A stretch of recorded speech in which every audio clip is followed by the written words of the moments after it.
猎物，却是没能杀人的寒风。老师，对不住了，这次也连累您了。Welcome to my channel.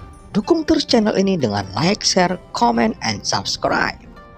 Melanjutkan cerita sebelumnya dari Battle Through the Heavens. Dan avatar Kaisar Klan Pemakan Jiwa segera maju dan segera melihat jiwa Cimi melayang keluar dari antara alisnya. Xiaoyan melihat jiwa Cimi dan bertanya, "Ceritakan tentang dia." Xiaoyan hampir lupa bahwa ada seseorang di sini yang seharusnya tahu. Setelah jiwa Cimi muncul, dia mulai berbicara omong kosong yang membuat Xiaoyan sedikit mengernyit. "Kalau begitu, hapus saja secara langsung. Mungkin kamu bisa menghilangkan kekuatannya untuk merebut tubuh," kata Xiaoyan dan mengulurkan tangannya untuk menutupi jiwa Cimi. "Tunggu sebentar, aku ingat namanya Tai He dan dia adalah dewa asli bintang 5. Pada saat ini jiwa Cimi sepertinya telah sadar kembali dan dia menatap Xiaoyan dan berkata dengan serius. Xiaoyan memandangi jiwa Cimi dengan dingin dan kemudian berkata dengan suara yang dalam, "Lain kali ketika aku menanyakan sesuatu padamu, jika kamu berpura-pura mati, aku tidak akan memberimu kesempatan untuk berbicara lagi." Jiwa Cimi tidak melihat wajahnya. Bagaimanapun juga, walau hanyalah jiwa yang tidak penting, tetapi kebencian di hatinya dapat langsung terwujud. Dan klan Cimi yang bermartabat tidak pernah menderita penghinaan seperti ini. "Mengapa dia mati?" Xiaoyan bertanya. "Aku tidak terlalu yakin tentang ini. Ketika aku datang ke sini, dia sudah ada di sini," jawab jiwa Cimi. "Oh, sungguh? Lalu bagaimana kamu tahu namanya?" Xiaoyan menyipitkan matanya sedikit. Jiwa Cimi ini sangat licik. Kalimat mana yang benar dan kalimat mana yang salah, Xiaoyan harus memiliki analisa yang tajam di dalam hatinya. "Aku tidak tahu, tapi Kaisar Klan Pemakan Jiwa pasti tahu. Aku belajar darinya bahwa dia pernah ingin merebut tubuh. Sayang sekali itu telah benar-benar mati. Dan bahkan jiwa telah sepenuhnya musnah. Untuk benda mati, kekuatan untuk merebut tubuh itu tidak berguna," jiwa Cimi menjawab. Xiaoyan sedikit mengernyit ketika mendengar ini. Artinya dia benar-benar tidak bisa mendapatkan informasi yang berguna dari dewa asli bintang 5. Tapi Xiaoyan masih merasa bahwa masalah ini agak aneh.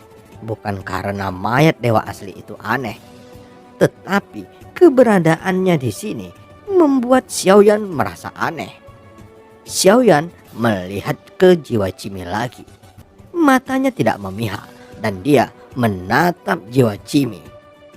Dia berpikir mayat dewa asli bintang 5 ini ada di sini kemungkinan besar karena jiwa Cimi ini. Xiaoyan dapat mengkonfirmasi hal ini, dan jika ditempatkan di dunia luar manapun, tubuh dewa asli bintang 5 ini mungkin telah dimakan dan dirampas oleh makhluk yang tak terhitung jumlahnya sejak lama. Jadi bagaimana mungkin masih ada sampai hari ini? Jelas jiwa Cimi lah yang sengaja menahannya di sini. Dan jiwa Cimi pasti memiliki niat tersembunyi. Apakah aku harus terus bertanya atau kamu sendiri yang mengatakannya? Xiaoyan menyipitkan matanya lagi dan menatap jiwa Cimi yang tiba-tiba merasa aneh dan tampak sangat bingung. "Kamu tidak bisa menggertak orang seperti ini. Aku akan mengatakan semua yang perlu kamu ketahui," kata jiwa Cimi dengan getir. "Baru saja apa yang kamu katakan adalah kebenaran, tetapi tidak semua kebenaran. Kamu membawa tubuh dewa asli ini ke sini. Aku berpikir dia tidak mati di sini. Jika kamu tidak memberitahuku, Aku akan mencarinya di jiwamu. Xiaoyan mengancam jiwa Jimmy, sama seperti ketika dia merebut avatar dewa asli darinya, dan dia mengucapkan kata-kata yang sama. Jiwa Jimmy merasa dirugikan. Dia tidak berharap Xiaoyan mengambil avatar dewa aslinya di dunia tanpa batas. Namun dia juga tidak pernah berpikir bahwa musuh bebuyutan ini akan menemukannya lagi di alam Suanyin. Dan kerugiannya kali ini bahkan lebih serius daripada kehilangan avatar dewa aslinya. Untuk membunuh Xiaoyan, dia masih tidak bisa membunuh Xiaoyan walaupun sudah mengorbankan setengah jiwanya untuk 9 bayi. Dia benar-benar ingin merobek mayat Xiaoyan menjadi 10.000 keping. Jika bukan karena dia gagal merebut tubuh kaisar klan pemakan jiwa sebelumnya, dia pasti akan membunuh Xiaoyan sejak lama. Semakin banyak jiwa Jimmy memikirkannya, semakin dia menjadi marah. Tapi sekarang tidak ada yang bisa dia lakukan dan dia telah melihat Xiaoyan bertindak tegas. Jadi dia tidak berani untuk bertaruh. Karena dia tahu bahwa pria di depannya tidak hanya sedang berbicara, tapi jika ada yang tidak beres, tidak mengherankan jika dirinya akan dibunuh olehnya. Jiwa Jimmy akhirnya menggertakkan gigi dan sekarang dia tidak bisa melarikan diri. Sepertinya dia hanya bisa mengikuti perintahnya. Mungkin dengan ini dia bisa menjaga jiwanya. Jika tidak, dia kehilangan 2 jiwa dan kerugiannya akan sangat besar. Ya, aku memang membawa tubuh dewa asli ini ke sini. Jiwa Jimmy mengangguk dan akhirnya mengakui fakta ini. Tetapi pada saat ini Xiaoyan mengangkat tangannya secara langsung dan kekuatan jiwa yang kuat menyelimuti jiwa Jimmy. Ini penuh omong kosong. Apa gunanya menahanmu? Karena kau tahu lebih baik aku mencari di dalam jiwamu secara langsung. Xiaoyan mendengus dingin dan kekuatan jiwa membungkus jiwa Jimmy dalam sekejap, seolah-olah dia sangat ingin mencari memori jiwa Jimmy. Xiaoyan terlihat serius. Dia benar-benar berpikir demikian di dalam hatinya. Dia tidak mengancam jiwa Jimmy. Lagi pula tidak ada gunanya bagi Xiaoyan. Hal terpenting saat ini adalah mengetahui seluk-beluk dewa asli bintang 5. Tentu saja itu juga termasuk alasan mengapa jiwa Jimmy membawanya ke sini dan melindungi tubuhnya. Tetapi berdasarkan pertanyaan sebelumnya, tampaknya apa yang dikatakan jiwa Jimmy kepada Xiaoyan mungkin hanya 3 bagian yang benar dan 7 bagian lainnya semuanya adalah kebohongan. Selama itu ada dalam ingatannya, maka Xiaoyan dapat memahami segalanya dengan mencari di dalam jiwanya dan tidak perlu mendengarkan jiwa Jimmy berbicara omong kosong di sini. Tunggu.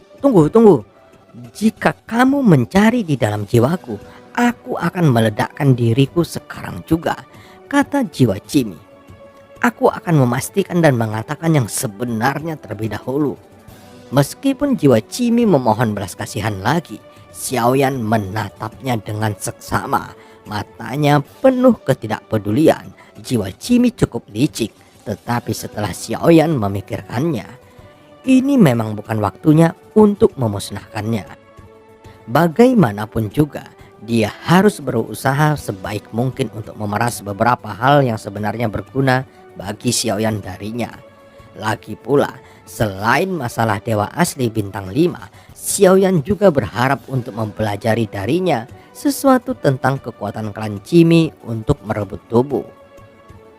Alasan mengapa Xiaoyan berhasil merebut tubuh itu adalah karena Xiaoyan sebenarnya hanya menggunakan satu konsep, dan itu adalah bekerja keras untuk menciptakan keajaiban. Dia tidak memiliki keterampilan sama sekali dan dia tidak tahu keterampilan khusus apapun. Dia tidak percaya pada keterampilan apapun selama kekuatan untuk merebut tubuh cukup kuat. Bahkan jika dia bertemu dengan klan Jimmy yang asli, dia tidak akan berada di bawah komandonya sama sekali. Sepertinya ini juga konsep yang dianut oleh Shizun. Jadi dia tidak tahu bagaimana menggunakan bakat Klan Cimi untuk merebut tubuh. Dan bahkan jika dia benar-benar bertemu dengan jiwa Cimi, mungkin kemampuan untuk merebut tubuhnya tampaknya lebih rendah di depan Xiaoyan. Apakah kamu belum mengetahuinya? Jiwa Cimi berkata tiba-tiba, dan Xiaoyan sedikit terkejut karena jiwa Cimi bertanya secara tiba-tiba kepadanya. Dia tidak mengerti apa yang dibicarakan oleh jiwa Cimi ini. Namun mata Xiaoyan sekali lagi menatap mayat dewa asli, dan matanya sedikit terkonsentrasi mengungkapkan isi pikirannya. Pada akhirnya mata Xiaoyan tiba-tiba berhenti pada tanda bintang 5 redup di tengah alisnya. Xiaoyan memikirkan sesuatu dan matanya berbinar. Ternyata meskipun dia telah mati dan esensi darahnya telah terkuras, namun dia tidak memiliki sumber energi. Bagi makhluk biasa, dia memang hanyalah tubuh yang menunggu untuk membusuk. Tetapi beberapa makhluk ini juga, jiwa Cimi diam-diam menangis saat ini. Awalnya mengira Xiaoyan mengetahuinya, tetapi Xiaoyan tidak mengetahuinya. Jika bukan karena pengingatnya tadi, Xiaoyan tidak akan melakukannya, bahkan tidak tahu bahwa itu mengandung kekuatan bintang yang agung. Jika semua kekuatan bintangnya diserap, maka avatar dewa asliku dapat langsung menembus dewa asli bintang 5. Xiaoyan terkejut. Jika demikian, maka avatar dewa aslinya akan tumbuh menjadi tak tertandingi. Dengan cara ini, ketika Senshi diserang lain kali, Xiaoyan akan dapat menggunakan kekuatan yang cukup untuk menghadapinya.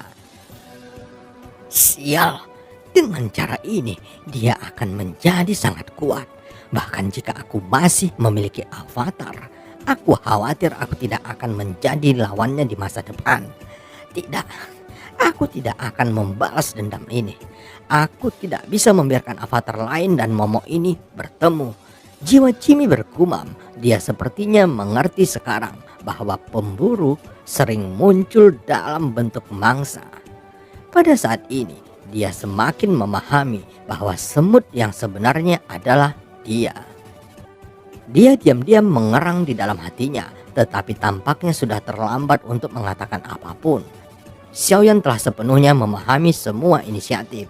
Avatar Yuanzhen digantung di atas kepala mayat dewa asli bintang 5 ini, dan seperti yang diharapkan Xiaoyan, tubuh mayat dewa asli bintang 5 ini masih mengandung kekuatan bintang yang luar biasa agung dan beberapa kali lebih kuat dari superstar batang surgawi. Jika benar-benar seperti yang dibayangkan Xiaoyan, dia dapat menyerap semua kekuatan bintang yang ditinggalkan oleh tubuh dewa asli bintang 5. Bahkan jika avatar dewa asli hanya dapat mencapai 3 bintang, maka dia dapat menghadapi keabadian kaisar langkah ketiga dan langkah keempat yang kuat. Bahkan saat menghadapi Juci, ada peluang ekstra untuk menang. Xiaoyan tidak ragu-ragu, dan avatar dewa aslinya segera duduk bersila, dan dengan pikiran dia melihat tanda bintang 5 redup di kepala mayat dewa asli itu yang bersinar terang dan berseri-seri. Jadi begitu, tidak heran tujuan sebenarnya dari mendapatkan mayat dewa asli di sini adalah untuk kekuatan bintang yang terkandung di dalamnya. Gumam Xiaoyan, dan matanya masih tertuju pada jiwa Cimi. Pasti ada sesuatu yang salah di dalamnya. Xiaoyan tiba-tiba berkata pada dirinya sendiri di dalam hatinya saat ini. Semuanya tampak berjalan terlalu lancar sekarang, dan itu mungkin situasi yang diatur untuknya oleh jiwa Cimi, dan itu benar-benar dimulai saat ini. Setelah menyadari itu, dengan bakat perebutan jiwa Cimi yang kuat, dia sudah memiliki inisiatif dalam tubuh kaisar klan pemakan jiwa. Jika bukan karena niat tersembunyinya, jiwa kaisar klan pemakan jiwa mungkin akan ditekan olehnya sepanjang waktu, dan dia tidak akan bangun sama sekali. Sampai sekarang, Xiaoyan masih dalam permainannya. Xiaoyan memandangi jiwa Cimi yang penuh kesedihan, seolah-olah dia sudah menebak sesuatu. Rencanamu seharusnya segera selesai kan? Xiaoyan tiba-tiba berkata, dan jiwa Cimi sedikit terkejut, kemudian menatap Xiaoyan dengan bingung. Rencana apa? Kamu telah mengambil tubuh fisikku, jadi rencana apa lagi yang bisa aku miliki? Jika kamu bersikeras mencari alasan untuk memusnahkanku, kamu dapat membunuhku jika kamu mau. Jawab jiwa Cimi dengan mendengus dingin. Apakah kamu masih bermain trik? Jika itu masalahnya, biarkan aku menebak rencanamu. Xiaoyan sedikit tersenyum menghadap jiwa Cimi yang berpura-pura bodoh, dan terlihat Xiaoyan tidak menganggapnya serius. Dan film pun berakhir. Sampai ketemu di part selanjutnya.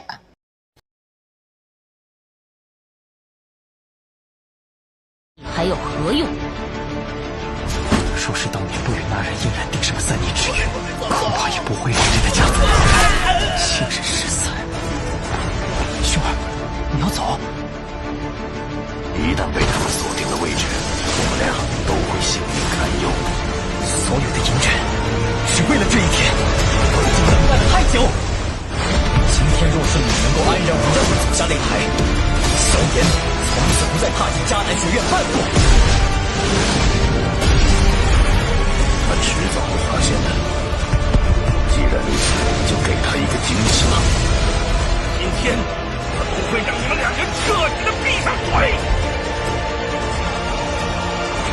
就算他还活着，你们之间也绝不可能。